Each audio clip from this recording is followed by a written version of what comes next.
Hi guys, ngayon magluluto tayo guys. Meron tayong natira kagabi na pritong isda.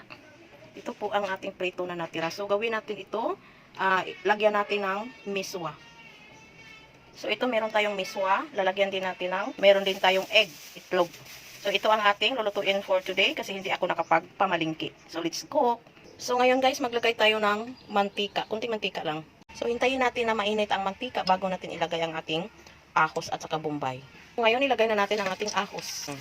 Bawang pala. So imikos-mikos natin ang ating bawang hanggang lumabas ang kanyang aroma. Ngayon ilagay na rin natin ang ating bombay. Yan. Lumabas na ang kanyang amoy, mabango. Yan, mikos-mikos lang. Then ilagay natin ang ating kamatis. So yan kasimple guys. So ilagay na natin ang ating isda. Yan. Yan lang. Lagyan natin ng kunting asin. Yan. Yan, lagyan natin ng kunting pampalasa. Ngayon, maglagay na tayo ng tubig. Yan na guys. Hintayin natin na kumulo para ilagay na natin ang ating miswa at saka egg. Simpleng luto lang po ito guys. So, ilagay na natin ang ating mahabang sili. Ilagay na natin ang ating miswa. Maghanap tayo ng paraan guys na wala tayong gulay. So, miswa ang ating nilalagay para lang may sabaw ang ating mga kidos. Yan. Ito na guys. Kung wala tayong gulay na pangsahog sa ating pritong isda, miswa ang ilalagay natin. Tapos dagdagan pa natin ito ng itlog. Yan. Hintayin na lang natin na kumulo.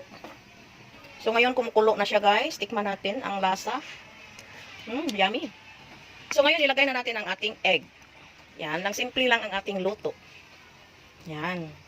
Hintayin natin na kumulo guys. Sarap ito guys. Yan. Gustong gusto ko ito. Mayroong egg at saka miswa ang ating niluluto. Nilagyan natin ng sabaw. So ngayon kumukulo na guys, ilagay na natin ang ating sibuyas, dahon, pang dagdag pabango. Yan, simpleng luto lang po ito guys, para mayroon tayong sabaw. Masarap po siya guys. Mayroong egg at saka isda. Masarap siya. So luto na ang ating isda with miswa with egg. Yan, hahanguin na natin. Meron siyang egg guys. Yan. Ito na guys ang ating niluluto na isda na may egg at saka merong miswa. Masarap po siya guys, merong sabaw. Yan, kakain na tayo. Let's eat. So, let's eat guys. Andito na, meron na tayo niluto natin. So kain tayo. Let's eat. Sarap po ito guys. Pag wala tayong ulam, hindi tayo makapamalingki. Yan. At saka kumakain yung mga anak natin pag ganito ang ating niluluto. Yan, let's eat. Andito kami ngayon sa labas kumakain. Try nyo guys, masarap po. Masarap siya. Masarap guys. Meron siyang egg. Merong egg. Sama ang egg sa pag-ano natin. At saka merong isda. Harap. Masarap po siya. Ito yung pagkain natin ngayon guys. Meron tayong pritong isda at saka egg na may miswa. Niluto ko ito na sinama-sama natin. So kumakain yung mga anak ko nito pag ganito ang ating niluluto. Sarap po. Try nyo guys. Ganito. May pritong isda. Yummy. Yummy talaga. Try nyo guys. Ganito guys.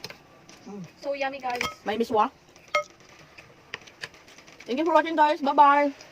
Bye guys.